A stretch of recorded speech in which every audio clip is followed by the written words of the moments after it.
Shalom. Ya, senang sekali malam hari ini kita bisa ketemu kembali. Terima kasih Bapak Ibu Gembala yang sudah memberikan kesempatan buat saya untuk menyampaikan kebenaran firman Tuhan pada malam hari ini. Saudara, malam ini kita ngambil satu tema yaitu ketika Allah terasa membisu. Ketika Allah seolah-olah membisu. Nah saudara, mungkin hari-hari ini atau satu kali di dalam kehidupan kita merasa, kenapa Tuhan diam saja? Di mana Allah? Ketika kita mungkin sudah berdoa, berpuasa, lakukan segala sesuatu, mohon kepada Tuhan. Tapi kelihatannya kok Tuhan seolah-olah membisu. Sepertinya Tuhan membisu. Padahal di dalam Ayub 35, lihat 9-10, firman Tuhan berkata begini. Ayub pasal ke 35 ayat 9-10 firman Tuhan berkata, orang menjerit oleh karena banyaknya penindasan, berteriak minta tolong oleh karena kekerasan orang-orang yang berkuasa. Tetapi orang tidak bertanya, di mana Allah yang membuat aku dan yang memberi nyanyian pujian di waktu malam. Yang memberi nyanyian pujian di waktu malam. Ini berbicara tentang ketika kita waktu malam itu sesuatu masalah, persoalan, pergumulan. Dikatakan Tuhan memberikan nyanyian pujian. Ada penghiburan, ada jawaban. Tapi kenapa saudara kadang-kadang di dalam kehidupan kita, mungkin hari-hari ini kita berkata, di mana Allah? Kenapa dia diam saja? Seolah-olah terasa membisu. Apa betul Tuhan itu membisu? Nah malam hari ini kita belajar, sebenarnya di mana Allah? Ketika dia terasa membisu, seolah-olah membisu. Nah yang pertama saudara kita belajar hari ini yaitu Tuhan ada di sorga. Coba lihat saudara di dalam Kejadian Kisah Rasul pasal 7 ayat 54 sampai ayatnya yang ke-60. Kisah Rasul 7 ayat 54 sampai 60.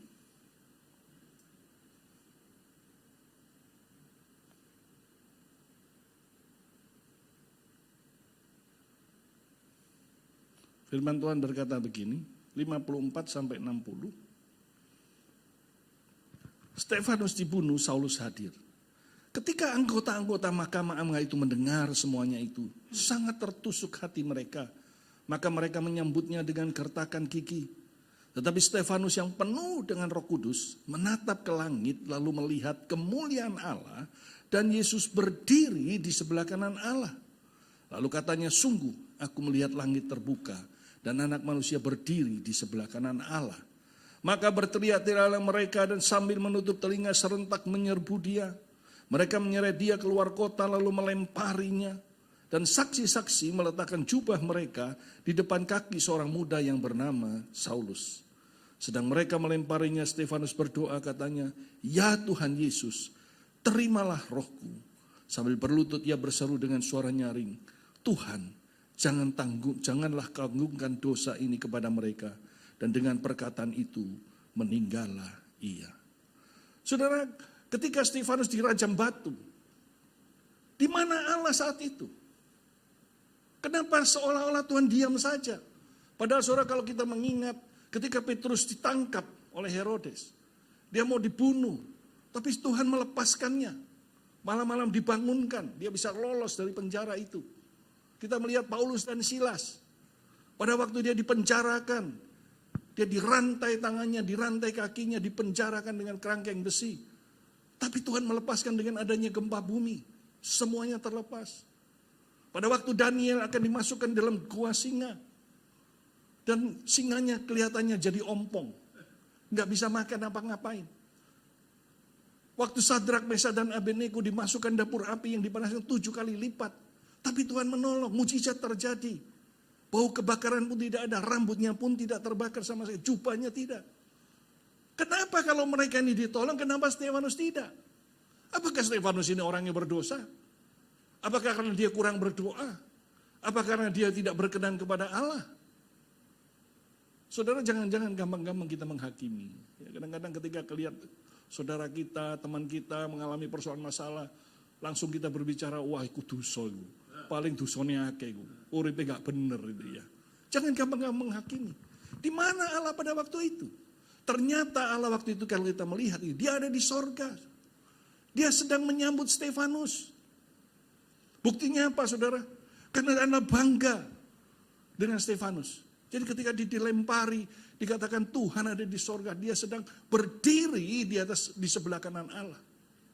Padahal biasanya kalau kita seringkali membaca, Allah duduk di sebelah kanan Allah. Yesus duduk di sebelah kanan Allah. Tapi dikatakan ini, Yesus berdiri di sebelah kanan Allah. Kenapa dikatakan berdiri? Saudara, kalau saudara melihat Indonesia Idol atau mungkin Asian Got Talent gitu ya, ketika mereka yang ada di panggung itu menyanyi lagu yang bagus, mungkin mereka mengadakan atraksi yang luar biasa. Penonton itu nggak perlu dikomando, mereka semua berdiri setelah selesai acara. Mereka mempresentasikan itu, semua penonton berdiri bertepuk tangan panjang. Itu disebut standing question. Mereka berdiri, demikian juga dengan Allah. Dikatakan Allah berdiri menyambut Stefanus. Saudara kekasih di dalam Kristus, kadang-kadang di dalam kehidupan kita ini, bukan Allah itu membiarkan seolah-olah diam. Tapi memang mungkin sudah waktunya. Kalau saudara lihat mungkin katakanlah ada satu kebun bunga yang begitu indah, banyak bunga-bunga mekar. Nah waktu itu ada pemiliknya datang, bilang pada penjaga kebun, mana bunga yang terbaik, yang sedang indah-indahnya mekar-mekar. Dan kemudian penjaga kebun itu menunjukkan, ini Tuan, ini yang sedang mekar-mekarnya, ini sedang harum-harumnya, paling indah di kebun ini. Kemudian oleh si Tuan, dia dipetik bunga itu untuk dibawa, ditaruh di tempat yang lebih mulia. Saudara, kenapa? Kalau itu tidak diambil, dipetik, besok sudah layu. Demikian juga mungkin pohon. Mungkin satu area yang begitu besar, ada banyak macam-macam pohon. Saudara, tentu setiap pohon punya waktu masanya untuk berbuah. Dan ketika buah itu sudah paling matang, harus dipetik, kalau tidak dimakan codot. Saudara. Kalau tidak dipetik dia akan membusuk. Nah, kemungkinan pertama ketika Allah terasa diam, karena rumahnya sudah jadi.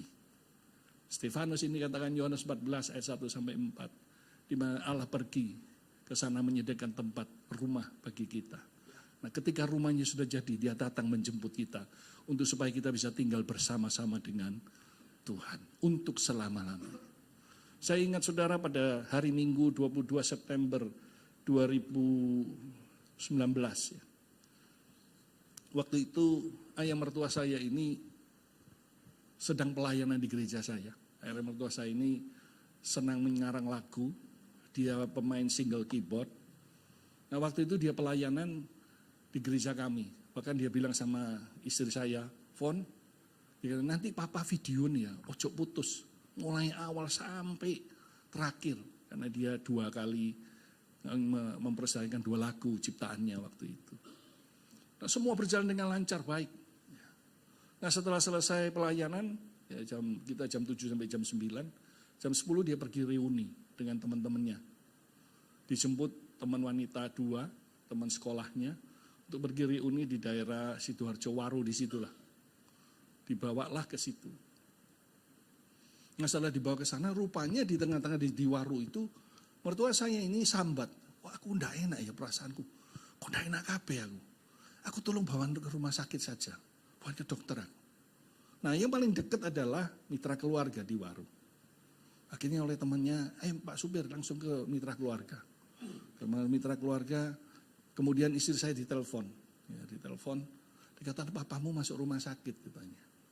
Oh iya sebentar, nanti aku segera ke sana. Nah saya waktu itu memang, karena waktu itu saya jadi RT, ada acara di kampung itu, atau Tegal Deso atau apa begitu, saya harus menyelesaikannya. Karena saya RT di situ, saya bilang sama istri saya, sudah kamu berangkat dulu aja, nanti acara selesai ini aku tak nyusul. Saudara pada waktu sampai di situ, istri saya, kemudian kami juga sampai di situ. Nah saudara papa mertua saya itu sedang dipakai alat itu kejut itu, jeduk, gak bisa tekan-tekan sampai rasanya jeglong gitu sini. Jeglong sini, mungkin atau tulang rusuknya putus ya di sini ya, nggak tahu lagi tuh, sampai jeglong sudah cukup lama. Saat itulah kami berseru-seru, Tuhan di mana Engkau? Di mana Engkau? Karena pada waktu ayah mertua saya kena lupus, itu penyakit yang nggak gampang sembuh, tapi Tuhan sembuhkan. Pada waktu karena lupus itu harus makan obat. Obat itu cuma tidak bisa menghilangkan lupusnya, menyembuhkan, cuma bisa menahan nyeri sakitnya. Karena obat itu tulangnya keropos 80%. Sehingga dia nggak boleh latihan, karena ayah mertua saya ini seorang petinju Thailand. Ya, dia memang gitu. Nggak boleh latihan. Tapi Tuhan sembuhkan, mukjizat. Tulang-tulangnya kembali. Bahkan ketika empedunya ada 40 butir. Itu biji-biji batu-batu kecil, Tuhan sembuhkan. Bahkan waktu itu sempat di dekat anusnya itu ada tumor. Dokter berpikir ini harus dioperasi, dia pikir anusnya akan dipotong juga. Bahkan sudah dikasih tahu sebelumnya, kalau nanti mungkin selamanya dia akan pakai kantong. Ya, karena itu nggak punya anus, lagi harus pakai kantong ya, untuk buang air kecil, buang air besar di situ. Tapi Tuhan luar biasa, ternyata beda 4 cm dari lubang pelepasan itu. Tumornya, sehingga nggak dipotong.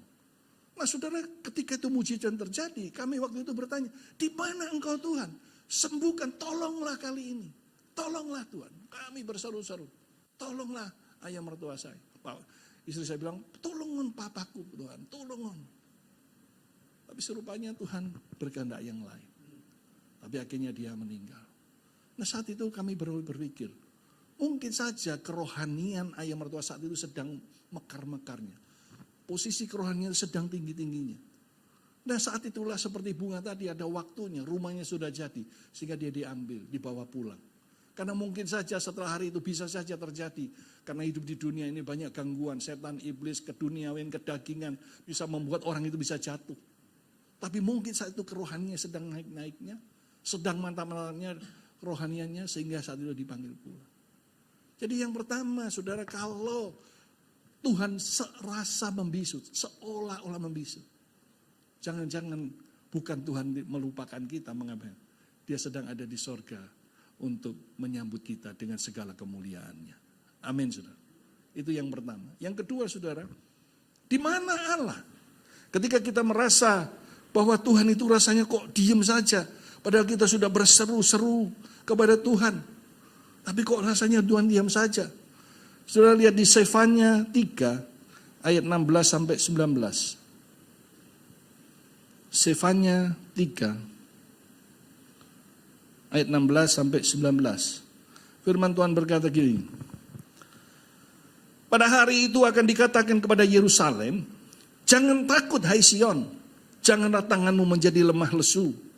Tuhan Allahmu ada di antara antaramu sebagai pahlawan yang memberi kemenangan.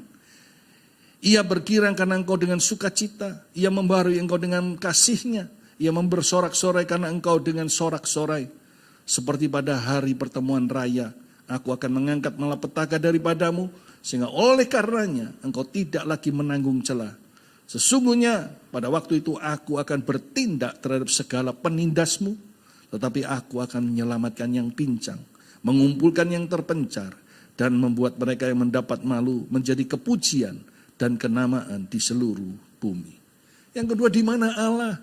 Ketika kita terasa membisu, di sana dikatakan ayat yang ke-17, Tuhan ada di antaramu sebagai pahlawan yang memberi kemenangan. Amin. Saudara, kadang-kadang di dalam kehidupan kita, ya semua orang pinginnya kalau menghadapi masalah, ya Tuhan lalukan. Ya. Pergikan, aku nggak perlu ngalami seperti ini. Ya. Tapi saudara, kadang-kadang Tuhan ingin, bukan kita Tuhan bisa saja gunung-gunung persoalan diratakan, dia mau lakukan apa saja bisa saja. Tetapi kadang-kadang Tuhan tidak izinkan itu, tetapi dia menyertai kita. Kalau itu ada gunung, dia berjalan bersama kita. Supaya kita bisa melewati gunung persoalan itu. Supaya apa? Supaya kita punya pengalaman pribadi dengan Tuhan. Kekristenan, kalau kau tidak punya pengalaman pribadi dengan Allah, imanmu gampang rontok. Justru ketika kau mengalami masalah, persoalan, ketika kau sudah give up, ketika kau sudah menyerah, dan kau angkat tangan, dan Tuhan turun tangan menyatakan kuasa kemuliaannya, disitulah kau akan tahu, oh ternyata Allahku dahsyat luar biasa. Dia sanggup mengadakan dari yang tidak ada menjadi ada, yang mustahil menjadi tidak mustahil. Ketika kau punya pengalaman pribadi dengan Allah, imanmu makin hari makin bertumbuh. Iman yang cuma asalnya sebiji sesawit akan bertumbuh makin hari makin besar. Nah ini yang Tuhan mau. Kadang-kadang Tuhan tidak mengizinkan, artinya karena dia melihat kemampuan kita. Tuhan itu bisa melihat, oh kalau persoalan ini kamu mampu. Ya, bahkan Tuhan itu dikatakan ada di antara kita mengajari apa? Untuk kita berperang, untuk kita menghadapi persoalan itu, bukan untuk menghindarinya. Di dalam Mazmur 18 ayatnya yang ke-34. Mazmur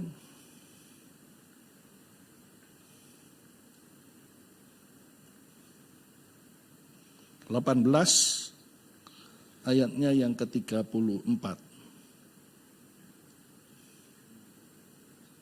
Firman Tuhan berkata begini. Atau mulai 32 ya. Allah dialah yang mengikat pinggangku dengan keperkasaan dan membuat jalanku rata. Yang membuat kakiku seperti kaki rusa dan membuat aku berdiri di bukit. Yang mengajar tanganku berperang sehingga lenganku dapat melenturkan busur tembaga. Jadi saudara, kadang-kadang Tuhan izinkan kita berperang karena dia tahu ini kita mampu, kita bisa. Tapi kita tidak biarkan sendiri. Pada waktu kita mengambil busur, kita mau memanah itu, tangan Tuhan memegang tangan kita, dia ikut menarik busur itu. Jadi dia tidak biarkan kita sendiri berperang. Tapi dia pegang tangan kita, dia tarik. Sehingga dilepaskan, kalau mungkin kita sendiri bisa melenceng sana, melenceng sini. Tapi karena tangan Tuhan, maka dengan ketepatan dia akan sampai pada sasarannya dan musuh itu akan dikalahkan. Jadi Tuhan tidak membiarkan kita sendiri. Tapi dia mengajari kita berperang. Supaya apa dikatakan Tuhan di antara kita untuk memberikan kita kemenangan. Saya ingat pada waktu satu kali saya pelayanan di Malang. Memang seringkali saya diundang di situ ya 3-4 bulan sekali.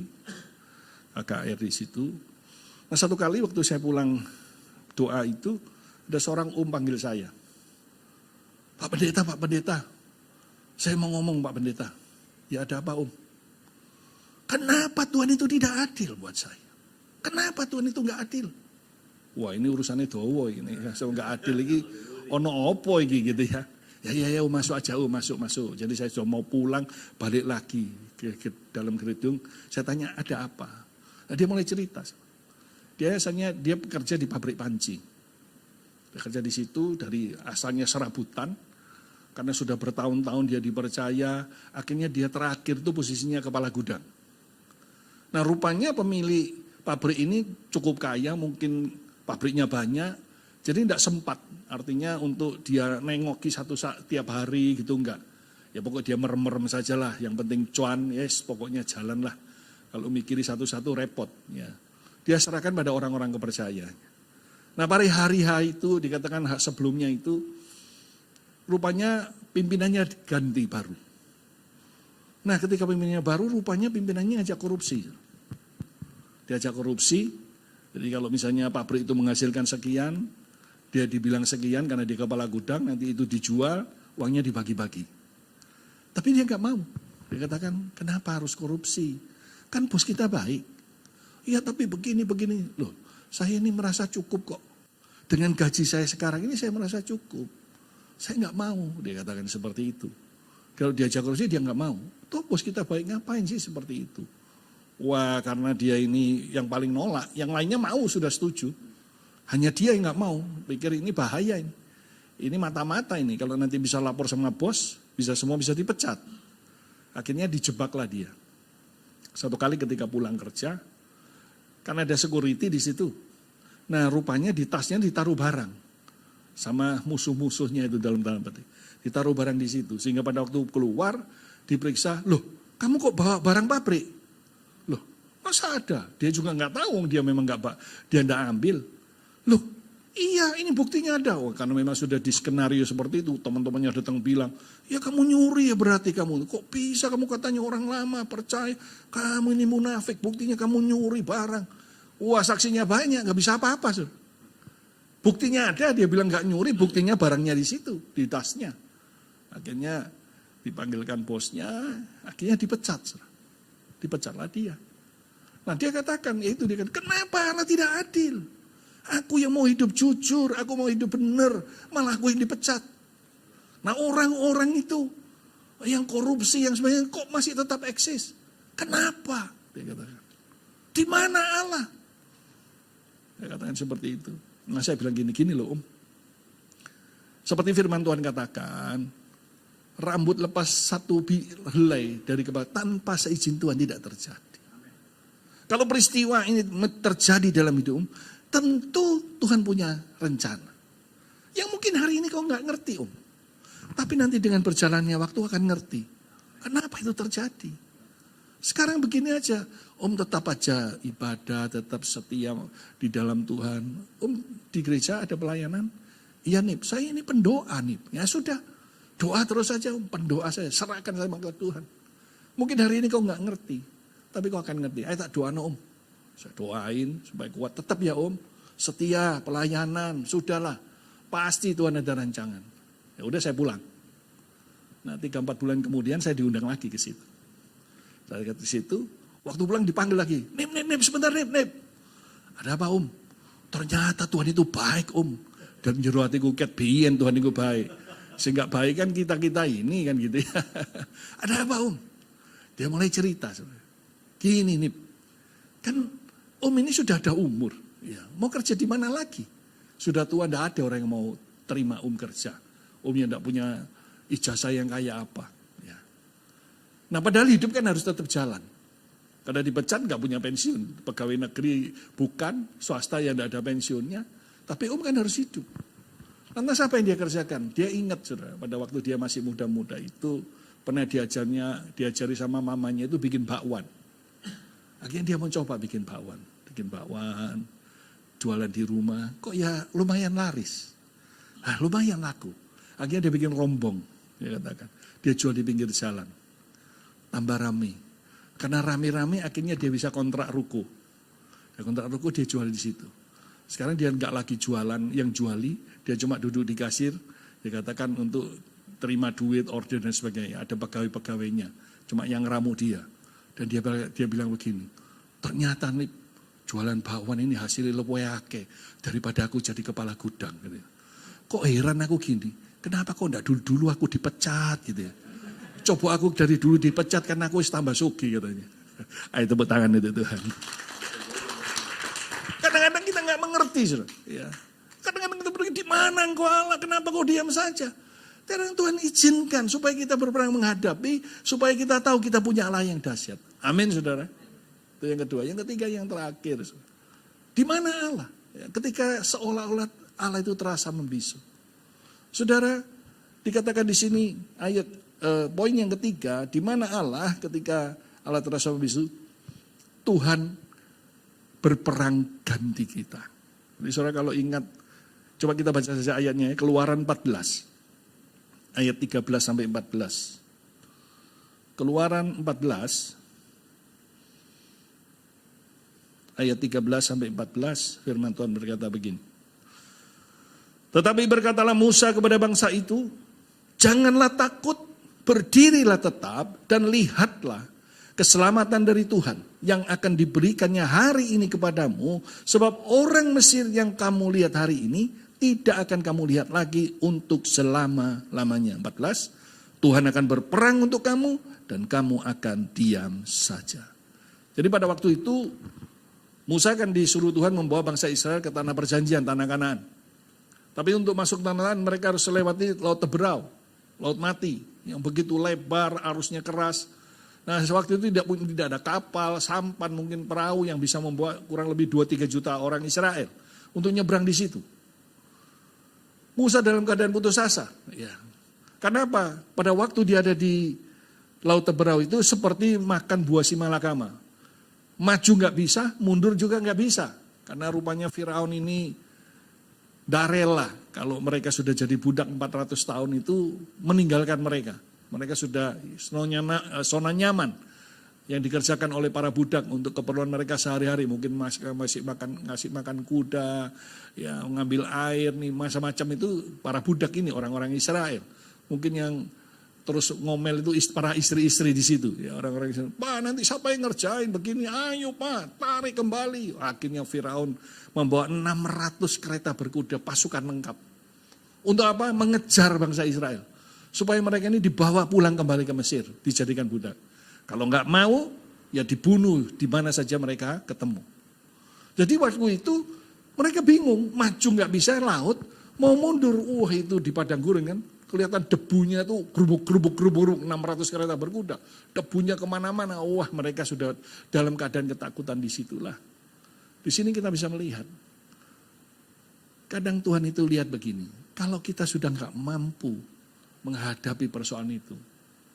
Karena Tuhan menilai itu persoalan terlalu besar buat kita. Tuhan bilang kamu diam saja. Aku yang menggantikan kamu berperang. Kalau kita mampu, Tuhan akan menyertai kita. Karena dia Allah tahu.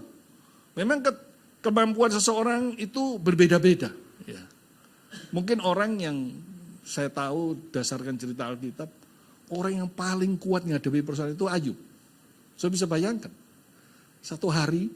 Dalam satu hari loh, kekayaannya habis dijarah, bisa bahkan dikatakan dia itu orang yang paling kaya di belahan bumi sebelah timur. Satu hari pula, anak yang 10 mati kabeh. Kita punya anak satu sakit aja gubuk kabeh gitu ya. Bingung mau coba ke dokter mana, cari ini diapain, ini sakit aja gubuk. Ini 10 mati bareng. Bahkan dia kena lagi boroan dari ujung rambut telapak kaki. Saking gatanya dikerok dengan beling. Nggak ada beling waktu itu, tembikar gitu kata. Istrinya juga meninggalkan dia. Matilah engkau, kutuki Allahmu. Saudara bisa bayangkan itu. Dia sendiri. Tapi dia mampu, kenapa? Karena Tuhan tahu keterbatasan seseorang. Pencobaan yang kau alami tidak akan pernah melebihi kekuatanmu. Setuju katakan amin. Tapi ada orang yang cuma ibu-ibu katakan kehilangan kematian kucingnya. Itu bisa bersedih 3 bulan, saudara. Karena ada kucing anggoranya yang mungkin biasa diajak tidur, kemana-mana digendong nonton TV, pas mati gitu ya. Bisa sedih, berkabung 3 bulan lebih. Saudara. Padahal bagi orang lain, ngono aja tangisi, tuku manila ake gampang. Iya, tapi bagi dia lain. Jadi keterbatasan manusia beda. Jadi ketika Allah tahu kalau kita mampu menghadapi, dia akan menyertai kita untuk kita bisa berperang dan memberikan kemenangan pada kita. Tapi ketika Allah melihat kita nggak mampu terlalu besar, Tuhan bilang kamu menengoi. Diam saja, aku yang menggantikan kamu berperang. Dan betul. Akhirnya Tuhan bilang sama Musa, sekarang ketuk nah. Dengan tongkatmu itu, laut berarti ketuk, terbelah menjadi 2. Ada daratan yang di situ kering. Sehingga 2-3 juta orang Israel menyeberang. Tentu saja itu banyak rombongan kan, bawa sapi, bawa sebanyak. Waduh, sudah lambat sekali. Sedangkan mereka ini naik kereta kuda. Ya, gampang kesusul, saudara. Iya. Tapi Tuhan kalau sudah baca nanti di Keluaran 14 itu. Tuhan itu dahsyat. Jadi mereka itu sudah jalan, sudah pelan-pelan. Tapi kereta berkuda orang saya bisa seleot di situ. Sudah baca nih, rodanya bisa seleot, tidak bisa jalan pelan-pelan. Sampai akhirnya bangsa sudah nyebrang di situ, mereka ada di tengah-tengah laut itu, dan bilang ketukan kembali. Ketuk kembali, air itu kembali menutup 600 kereta berkuda, pasukan lengkap, semua mati di sana. Ayo tepuk tangan untuk Tuhan.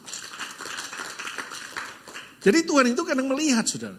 Kalau persoalan itu sangat berat, kalau Tuhan melihat kau tidak mampu, kamu diam saja, aku yang menghentikan kamu berperang. Itu Tuhan. Saya ingat pada waktu gereja saya baru waktu itu dipindahkan, itunya asalnya dari nomor 5, akhirnya pindah di pinggir sungai. Ya. Tapi ini lebih besar lagi karena menghadap ke jalan raya 410 meter persegi. Itu pas pinggir sungai. Ya, ketika saya tanya sama Tuhan, namanya apa? Tuhan kasih saya nama Sungai Yordan. Oh, saya tahu soal pinggir kali gitu ya. Orang jemaat saya orang-orang bawah-bawah di mana Kali Yordan gitu ya. Bukan Sungai Yordan, Kali Yordan. Nah, karena itu di pinggir kali, waktu itu kan belum ada plengsengannya. Nah, itu rumah-rumah liar di sebelah sana itu kan kalau ke sini nanti akhirnya bisa banjir. Saya dengan dana gereja, saya buatkan plengsengannya. Saya pikir kalau ini dibuat ya enggak besar ya, kira-kira ya, anggap got lah, 2,5 meter. Saya buatkan itu. Terus, nah tapi rupanya ada seorang bapak itu di situ merasa kalau saya bikin 2,5 meter rata, kan enggak mungkin mengecil-mengecil ya, 2,5 meter. Dia tanahnya kepotong. Ngamuk saudara, marah. Nah, pas saya tidak ada di rumah, saya pergi keluar, wah dia datang ke rumah saya bawa celurit. Dia ngancam istri saya. Bu, Pak Tony, kandhanono bojomu ya. Ojo otik-otik tanah kali. Nek kepingin uripmu lawas di ini, ojo otik-otik tanah kali. Dia katakan gitu. Wis ojo otik-otik kandhanono. Loh, istri saya perempuan ya takut semua, takut sudah. Gak pernah diancam seperti itu. Nderedek saudara, bayangin itu orangnya brengosnya tebel kayak gagang telepon gitu ya di sini. Webel, wah wis bawa celurit barang. Nakut-nakut itu. Sehingga pada waktu saya pulang, istri saya bilang, wis ayo deh pindah dari sini ya, wis ojo gereja ini gak apa-apa. Daripada aku ini takut, aku takut, betul takut. Oh ya takut saudara diancam seperti itu. Ya dia bilang, wah kok ya otik-otik. Bayangin saudara, ya takut. Sampai istri saya itu trauma. Wis kita pindah ya wis, ojo di sini lagi wis, biarno wis. Gereja wis kasih no orang sapa ya, ayo pergi aja. Saya bilang enggak. Kalau gereja ini sudah bisa berdiri dan sekarang Tuhan kasih lebih gede, tentu Tuhan punya rancangan. Janganlah, saya bilang gitu. Ayo kita berdoa saja, serahkan kepada Tuhan, aku bilang gitu. Ngapain kita harus kalah dengan keadaan? Ayo bawa aja sama Tuhan. Ayo doa, saya ajak doa, soalnya agak tenang gitu ya. Setiap kali pagi kadang-kadang malam itu kaget-kagetan. Karena tidak bisa diancam kan. Kalau malam bangun kaget-kagetan. Aduh, takut gitu saudara. Jadi ya mungkin menghantui ya. Tapi apa yang terjadi saudara? Dahsyat. Mungkin tidak sampai 8 hari ya, hari semingguan. Tiba-tiba yang berengosnya mati dewi saudara. Loh, gak dikongkon apa? Moro-moro mati saudara. Itulah Tuhan kita. Ayo tepuk tangan dulu tuh. Aneh ya, pikir-pikir lu sehat-sehat loh. Kok moro-moro buloro apa? Moro-moro dikasih tahu. Itu rupanya paknya meninggal. Loh mati dewi. Iya ya wis. Itu karena Tuhan yang berperang ganti kita. Kita diam saja, Tuhan ganti berperang. Ayo tepuk tangan itu Tuhan yang dahsyat. Saya minta pemusik kembali, atau biar malam hari ini kita belajar satu hal. Ketika terasa Tuhan itu membisu. Ketika Tuhan itu seolah-olah membisu. Sebenarnya apa betul Tuhan meninggalkan kita? Apa betul dia itu mendiamkan? Tidak. Ada 3 kemungkinan ketika Tuhan bisu. Yang pertama dia sedang ada di sorga. Menyiapkan kita, menyambut kita, menyediakan kemuliaan seperti yang dialami oleh Stefanus. Dan yang kedua, Tuhan ada di antara kita. Tuhan mengizinkan kita berperang karena Tuhan melihat kita mampu untuk menghadapinya. Tuhan mengajar kita berperang supaya kita punya pengalaman pribadi dengan Tuhan. Dengan punya pengalaman pribadi, iman kita makin kokoh. Sehingga satu kali ketika kita menghadapi apapun, kita akan percaya kalau Tuhan dulu menolong, sekarang pun dia sanggup menolong. Kalau dulu Tuhan akan mujizat, hari ini pun dia sanggup melakukan mujizatnya.